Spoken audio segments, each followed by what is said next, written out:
Assalamu alaikum everyone. Today we are going to start our 11th lecture. This is the last lecture of patient वालेकुम safety. अस्सलाम ma'am ma'am थोड़ा जी। सा excuse me ma'am जी Fatima. Ma'am last class के अंदर ऐसा था कि मेरा वाइवा था तो मैंने क्लास लीव कर दी थी और मैम आप थोड़ा सा असाइनमेंट का आज दोबारा से बता सकती हैं क्या कि वो हमने पावर पॉइंट असाइनमेंट बनानी है या हमने ठीक है किस मैं तरीके से बताती हूँ। असाइनमेंट को अपनी करना है। जी ठीक मैम, और मैम डेडलाइन भी प्लीज़ मेंशन कर दिएगा। जी मैंने मेल आप लोगों को की हुई है, डेडलाइन 25 जनवरी। और आप लोग किसी के ऊपर भी बना सकते हो, पेपर के ऊपर आप लोगों ने बनानी है उस पर बना लो, वर्ड पे बना लो, पावर पॉइंट पे बना लो, that is completely up to you. Base point यहाँ पे ये है कि आप लोग मैंने आपको टॉपिक्स बताए हैं वो आपको पता होने चाहिए, उनका कॉन्सेप्ट आपको होना चाहिए और वो बहुत इंपॉर्टेंट है आपके फाइनल्स के लिए भी। तो बाकी ज़्यादा उसको कोई फैंसी करने की ज़रूरत नहीं है आप लोगों को, और जिस तरह भी आप लोग कंफर्टेबल हो उस तरह बना लो। जो क्वेश्चंस हैं, वो जो टॉपिक्स हैं वो बेसिकली क्वेश्चंस हैं कि वो आपने उसको डिस्क्राइब करना है उस टर्म को। For example Swiss cheese model है तो आपने डिस्क्राइब करना है कि what is Swiss cheese model, और उसको ब्रीफली डिस्क्राइब करें इन 4 to 5 लाइंस, दैट्स इट। कुछ और कॉम्प्लिकेटेड नहीं, लेकिन जो मैंने कहा था कि आपने स्लाइड्स जो मेरी है उसमें से कॉपी पेस्ट करके ना हो, अपना आपका मुझे पता चले कि आपको कॉन्सेप्ट उस बात का आ गया हुआ है। बाकी नंबर ऑफ स्लाइड्स भी आपके ऊपर हैं, और जिसके ऊपर आपने बनाना है पावर पॉइंट, जिस तरह भी बनाना है, if you want to add pictures you can add, ये completely up to you, that is completely up to you. Okay ma'am. ठीक है जी, हम ओके शुरू मैम, करते गॉट हैं योर अपना point. Lecture. Today we have to discuss methods of quality improvement. The learning objective is describe the basic principles of quality improvement. Quality improvement क्या होती है बच्चों? किसी भी सिस्टम को किस तरीके से improve किया जाए, उसके लिए क्या methods हम रख सकते हैं. Introduce students to the methods and tools for improving the quality of healthcare. सबसे पहले है जी PDSA cycle. Plan, do, study, act. Once the team has set an aim, establish its membership, and develop measures to determine whether a change leads to an improvement, the next step is to test the change in the real setting. Sorry. The plan, do, study, act cycle is shorthand for testing a change. By planning it, trying it, observing the results, and acting on what is learned. This is the scientific method used for action-oriented learning. अगर हमने कोई चीज़ add करनी है, एक procedure है patients का, कोई उनकी डायग्नोसिस का, उसके अंदर आपको लगता है कि एक टेस्ट अगर हम ऐड कर लेंगे तो वो उनके लिए बड़ा बेनिफिशियल होगा, हमारा डायग्नोसिस जो है वो बहुत इजीली बन जाएगा। तो अब हमने उसको ऐड करना है, हमने लेकिन उससे पहले देखना है, सबसे पहले हम प्लान करते हैं कि हमने ये टेस्ट ऐड करना है, उसके बाद हम उसको एक्सपेरिमेंट करते हैं। We will do the test, हम उसको एक्सपेरिमेंट करेंगे कि ये चीज़ हमने करनी है, और उसके बाद हम उसके रिजल्ट्स देखते हैं। फिर हम उसको स्टडी करते हैं, उसके रिजल्ट्स देखते हैं कि वो उसके प्रोज एंड कॉन्स क्या हैं, वो कितना बेनिफिशियल है, जो हम डिजायर्ड रिजल्ट चाह रहे थे वो आ भी गया है कि नहीं, उस टेस्ट का वो फ़ायदा हुआ भी है कि नहीं, या उसकी कॉस्ट वगैरह ज़्यादा हमें लॉस में जा रही है। ये सारी चीज़ें हम फिर स्टडी करते हैं, और उसके बाद अपने रिजल्ट्स की बेसिस के ऊपर हम मॉडिफाई करते हैं अपना प्लान। हम देखते हैं कि अच्छा हमने इस टेस्ट को, चूंकि ये टेस्ट जो है इसके रिजल्ट्स बहुत ही ज़्यादा बहुत ही बेनिफिशियल थे, उनकी वजह से डायग्नोसिस बहुत अच्छा बना है, डायग्नोस हम कर पा रहे हैं, पेशेंट्स को इजीली डायग्नोस कर पा रहे हैं। तो फिर हम फोर्थ स्टेप हमारा क्या होता है कि हम फिर उसके ऊपर एक्ट करते हैं कि दिस प्लान, ये जो हमारा टेस्ट है हम इसके अंदर हम जो ये प्लान है इसको हम मॉडिफाई कर रहे हैं। तो this is PDSA cycle. Model for improvement, what are we trying to accomplish? सबसे पहले हमें ये पता होना चाहिए, how will we know that a change is an improvement? What change can we make that will result in improvement? Reasons to test Change to increase your belief that the change will result in improvement. To decide which of the several proposed changes will lead to the desired improvement. आपने select भी तो करना है कि कौन सा वाला हम करें, हम ये test करें या फिर हम ये वाला step जो है अगर add कर लें अपने procedure के अंदर तो बड़ा beneficial होगा. To evaluate how much improvement can be expected from the change, to decide whether the proposed change will work in the actual environment of interest, वो possible भी है कि नहीं, और जो हम desired result चाह रहे हैं वो हमें देगा भी कि नहीं. To decide which combinations of change will have the desired effect, of the important measures of quality, to evaluate cost, social impact, and side effects from a proposed change, to minimize resistance upon implementation. ये सारी चीजें जो है वो हम अपने जहन में रखते हैं. ये है जी steps in the PDS cycle जो मैंने भी आप लोगों को बताया है. सबसे पहले we plan the test or observation, including a plan for collecting data, state the objective of the test, make predictions about what will happen and why, develop a plan to test the change. अब हमने जो है वो for example कोई भी change कोई भी step add किया है तो उसके लिए हम पूरा प्लान बनाते हैं. Step 2, try out the test on a small scale, carry out the test. फिर हम उसको experiment करते हैं, small scale के ऊपर हम उसको experiment करेंगे. Document problems and unexpected observations, begin analysis of the data. Step 3, study. Set aside time to analyze and study the results, complete the analysis of the data, compare the data to your predictions, summarize and reflect on what was learned. अब जो हमने experiment किया उसको हम फिर देखते हैं, अपने रिजल्ट्स देखते हैं कि जो हम डिजायर्ड रिजल्ट्स चाह रहे थे वो ये आए हैं कि नहीं, और उसके बाद हमने अपना कंक्लूजन क्या बनाया.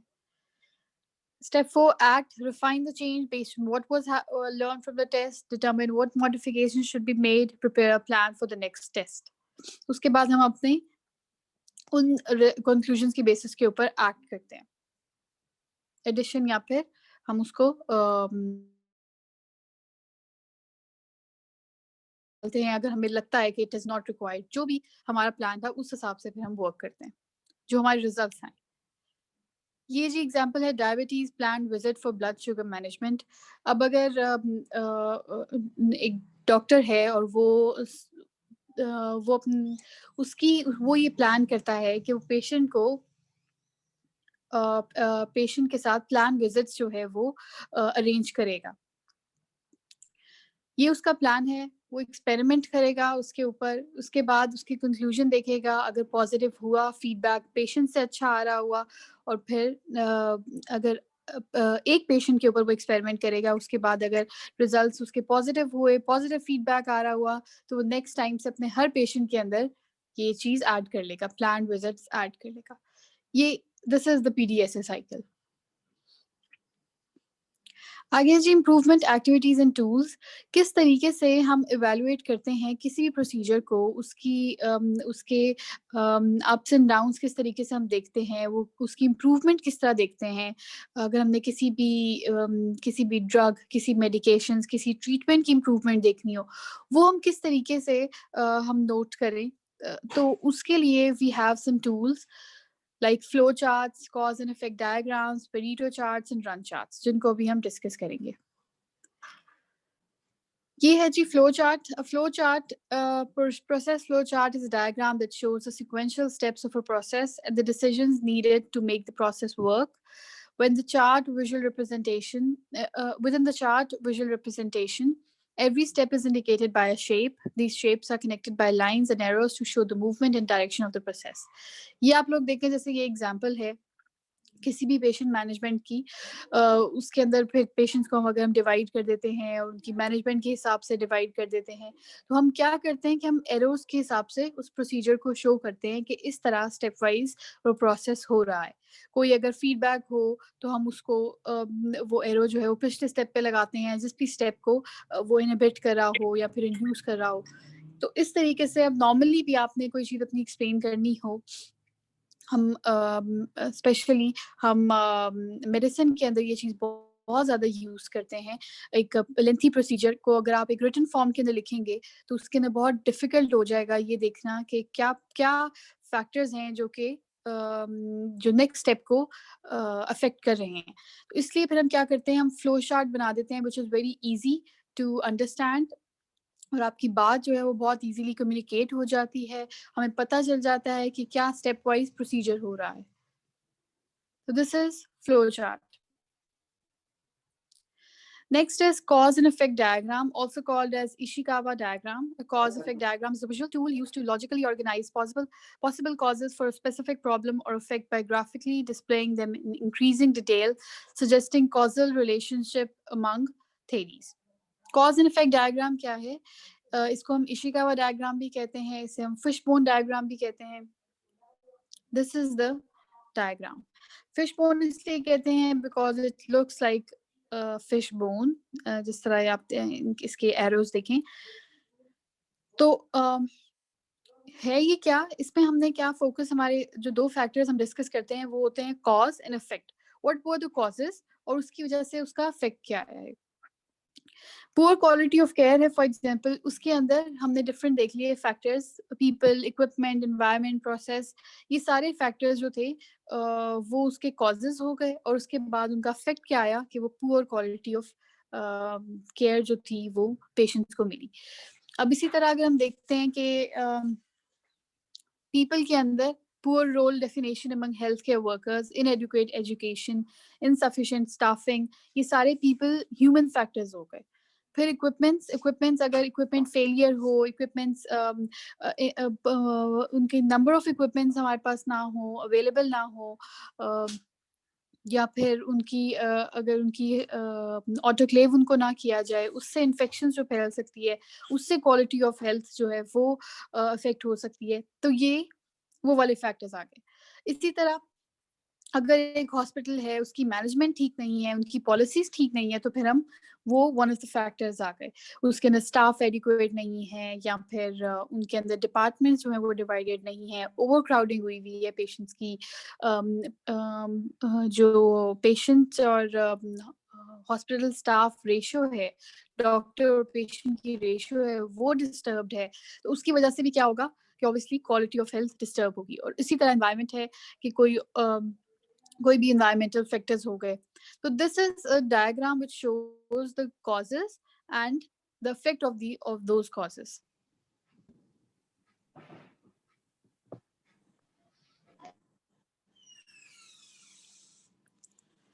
Next we have is run charts to study collected data for the trends or patterns over a specific period of time. अब इसके अंदर हमने क्या करना है, जिस तरह हमने हर जो है वो चार्ट के अंदर कोई ना कोई 2-3 फैक्टर्स जो हैं उनको हम नजर में रखते हैं. जिस तरह कॉज एंड इफेक्ट डायग्राम के अंदर हमारा फोकस 2 फैक्टर्स थे, कॉजेस एंड इफेक्ट. यहाँ पे हमने देखना होता है किसी भी डिजीज का, किसी भी अगर हमने मेडिसिन की एफिकेसी देखनी है या हमने किसी भी चीज का इफेक्ट देखना है, उसको हमने देखना है over a period of time कि वो कितनी ज्यादा उसका क्या उसका किस तरीके से उसका ट्रेंड जो था वो चेंज हो रहा था. अब आप लोग देख लें कि ये कोविड-19 है, उसका जो ग्राफ है which that is also more like a run chart, जिसके अंदर हमने वो डेट्स के हिसाब से जो है वो ग्राफ बनता है, वेबसाइट्स के ऊपर, इंटरनेट के ऊपर पड़ा होता है, और उससे हम कंपेयर करते हैं डिफरेंट कंट्रीज़ का कि ये कंट्री के अंदर अभी पीक चल रही है, इस कंट्री के अंदर अभी जो है वो पीक खत्म हो गई है, केसेस कम हो गए हैं, और उसके बाद हम डिफरेंट उससे इवैल्यूएशंस करते हैं. वो भी किस तरह होता है, वो भी over a specific period of time हमने देखना होता है. जिस तरह 1 जून को ये था, ये इतने नंबर ऑफ पीपल थे अफेक्टिव, 2 जून को इतने अफेक्टिव थे, 3 को इतने अफेक्टिव थे. उसी से फिर हमें अंदाजा हुआ कि जिस तरह पीपल से कि it was a second wave of कोविड-19. तो उससे किस तरह पता चला, जब हमने ट्रेंड देखा उसका कि वो नंबर ऑफ पेशेंट्स अफेक्टेड जो थे वो कम होता जा रहा था और वो बिल्कुल नीचे चला गया था, वो बिलो 500 तक चला गया था और फिर उसके बाद वो राइज किया. तो उस ट्रेंड से फिर हमें नोटिस हमने किया कि यहाँ पे स्प्रेड जो है वो ज़्यादा हो रही है, और फिर उसके कॉजेज़ देखे गए कि वो कॉजेज़ मोस्ट लाइकली क्या थे, जो भी लॉकडाउन खत्म हुआ है, जो भी व्हाटएवर द कॉजेज़ वर. तो इससे हम फिर रन चार्ट से हम over a specific period of time किसी भी डिज़ीज़, किसी भी मेडिकेशन, किसी भी चीज़ का हम ट्रेंड देखते हैं. ये जिस तरह एग्जांपल है ब्लड कल्चर्स की, और उनको फिर हमने वीक्स के हिसाब से हमने उसका ट्रेंड देखा है. अब अगर फॉर एग्ज़ाम्पल जिस तरह वैक्सीन के ट्रायल्स लग रहे हैं, शुरू हो गए हैं, तो अगर वैक्सीन जो है वो अ, वैक्सीन शुरू की जाती है और उसके बाद अगर हम उसका ट्रेंड देखें, तो फिर हमें अंदाज़ा होगा कि वो वैक्सीन कितनी ज़्यादा इफ़ेक्टिव है कि नहीं। अगर इफ़ेक्टिव होगी तो ऑब्वियसली वो उसका डाउनफॉल आ जाएगा, वो ट्रेंड जो है वो नीचे जाता जाएगा।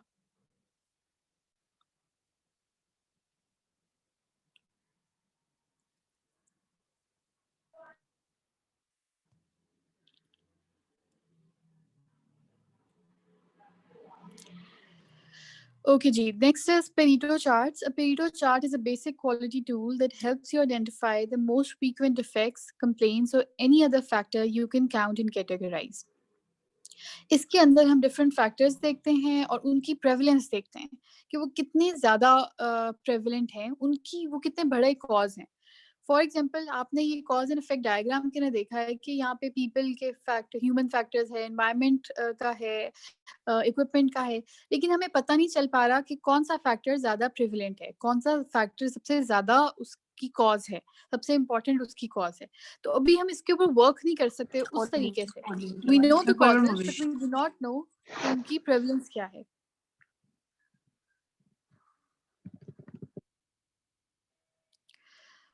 तो उससे फिर हम जो है पेरिटो चार्ट से हम देख पाते हैं कि एक कॉज़ जो है वो उसकी इतनी ज़्यादा इतने परसेंटेज है, इतनी उसकी प्रेवलेंस जो है वो ज़्यादा है, ताकि हमने जो वर्क करना है तो हम सबसे पहले उस कॉज़ को खत्म करें। A Pareto chart is a type of bar chart in which the various factors that contribute to an overall effect are arranged in a descending order, according to the magnitude of their effect. This ordering helps identify the vital few, जो कि important वाले होते हैं, causes, the factors that warrant the most attention, जिनको सबसे ज़्यादा हमारी attention की ज़रूरत है, जिनको सबसे ज़्यादा हमें fix करने की ज़रूरत है। अब अगर एक चीज़ है, for example जो सबसे ज़्यादा कम उसका कॉज़ बन रही है। तो अब जैसे यहाँ पे क्वालिटी ऑफ हेल्थ पाकिस्तान के अंदर सबसे ज़्यादा ख़राब इसलिए होती है ड्यू टू जो हमारी अम, गलत मेथड्स हैं।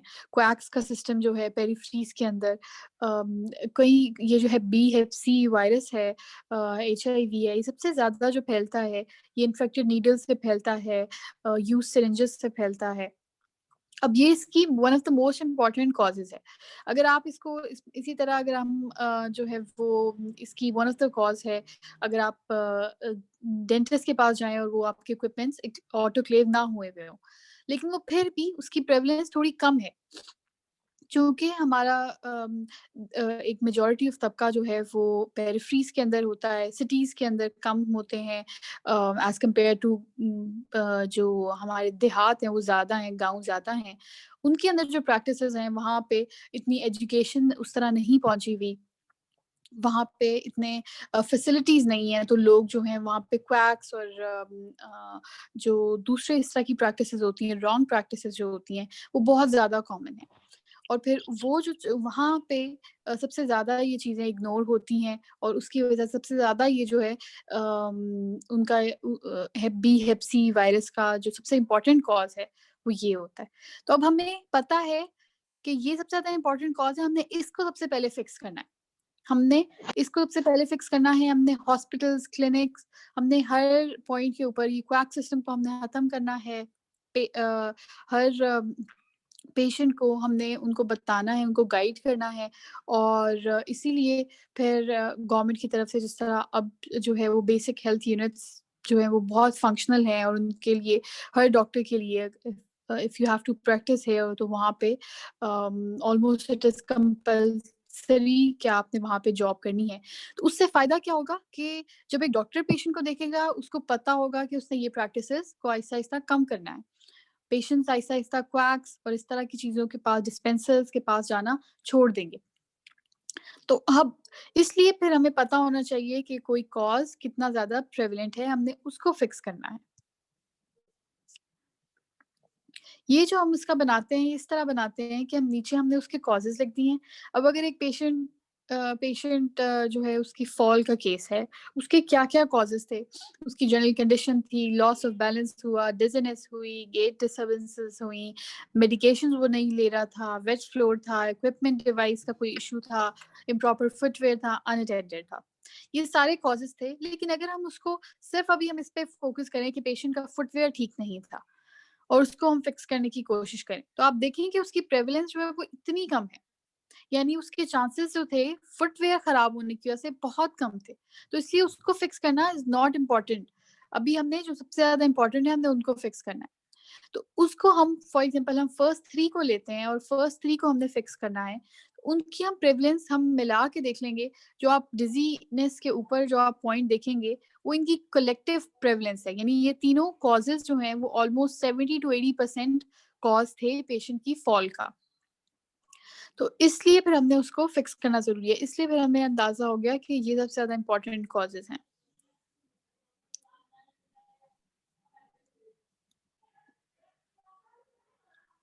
ठीक है जी बच्चों, समझ आ गई आप लोगों को? Yes ma'am. Yes ma'am. ठीक है, ये थोड़ा मुश्किल टॉपिक था। वैसे तो छोटा है लेकिन थोड़ा-सा थोड़ा-सा बोरिंग, थोड़ा-सा ड्राई टॉपिक था इसलिए मैंने इसको एंड के ऊपर रखा हुआ था। अगर आप लोगों को ना समझ आए तो आप लोग अभी भी मुझसे पूछ सकते हो। कोई चीज़ ना समझ आए तो आप लोग मुझे मेल भी कर सकते हो। मैम आज लास्ट लेक्चर है? हाँ जी, आज लास्ट लेक्चर है। Okay ma'am.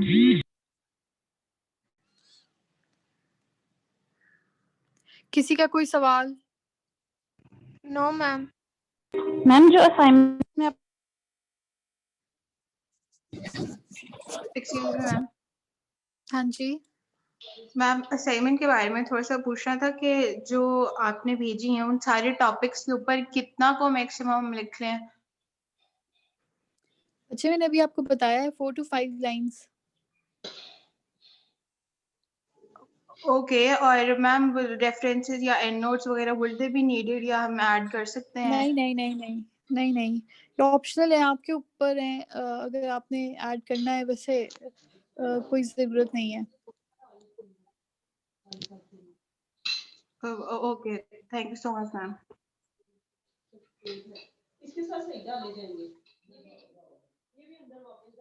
चलो मैं मैम आप लोग की अटेंडेंस ले लूँ। जी, जी। मैम मैंने आपसे एक क्वेश्चन पूछना था। हाँ जी। मैम आपने असाइनमेंट में जो एचआरओ पूछा हुआ है, मैम उसकी समझ नहीं आ रही कि उसकी एब्रिविएशन आपने मतलब कौन सी अच्छा ये एक एक तो है आपकी हेल्थ रिलीफ, नहीं, नहीं, नहीं, एक HRO means organisation high and second one reliability is high organisation. Reliability. Okay high ma'am. Reliability organisation, ठीक है? Okay ma'am.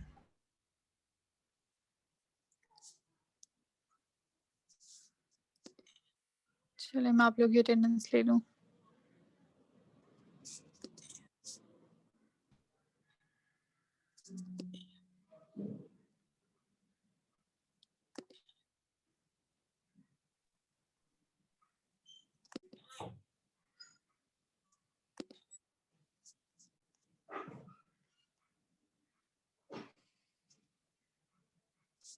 ठीक है बच्चों, आप लोग की हो गई अटेंडेंस।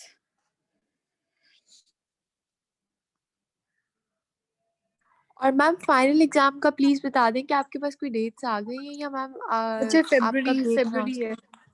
मैम मैम फरवरी फर्स्ट मैम वीक हम सेकंड वीक तो फर्स्ट वीक से। लेकिन अभी मैम हमें मिला नहीं है फाइनल लिस्ट नहीं मिली। जी मैम। और डेट मैम सीट ऑन नहीं मिली। कैंपस होगा या ऑनलाइन होगा? On campus, on campus. Ma'am assignment hand written भी सकती है ना? हाँ जी, हाँ जी बच्चे हो सकती है। Thank you ma'am. Ma'am ma'am हम फाइनल पेपर में जी, किस जी। तरह के क्वेश्चंस देंगी? बच्चे जैसी असाइनमेंट है वैसे ही होंगे। अगर मिस सिनेरियो हमें बेस्ड जी, जी। मिस हमारी एक असाइनमेंट है मिली हुई है और एक फाइनल है। इसके अलावा हमारी कोई और असेसमेंट नहीं है ना पेशेंट सेफ्टी की? नहीं, नहीं कोई और असेसमेंट नहीं है। Okay, thank you. जी असाइनमेंट बिल्कुल 4 to 5 असाइनमेंट के बेस ठीक है पे नहीं? प्रेजेंटेशन भी डिलीवर करनी जी? होगी। डिलीवर नहीं करनी प्रेजेंटेशन, बस आपने मुझे अच्छा सेंड करनी है। मैम इसकी मैम वेटेज कितनी होगी? बच्चे अभी तो वो पहले तो डिफरेंट प्लान था जो आपके ऑनलाइन एग्जाम होने थे, तो अब आपके ऑन कैंपस हैं तो वो फिर डिफरेंट हो गए।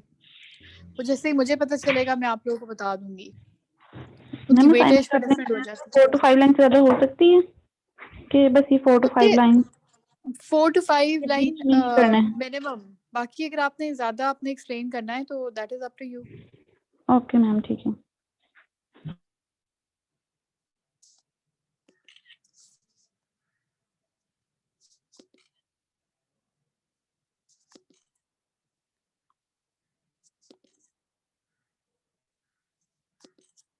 अस्सलाम वालेकुम मैम। वालेकुम अस्सलाम।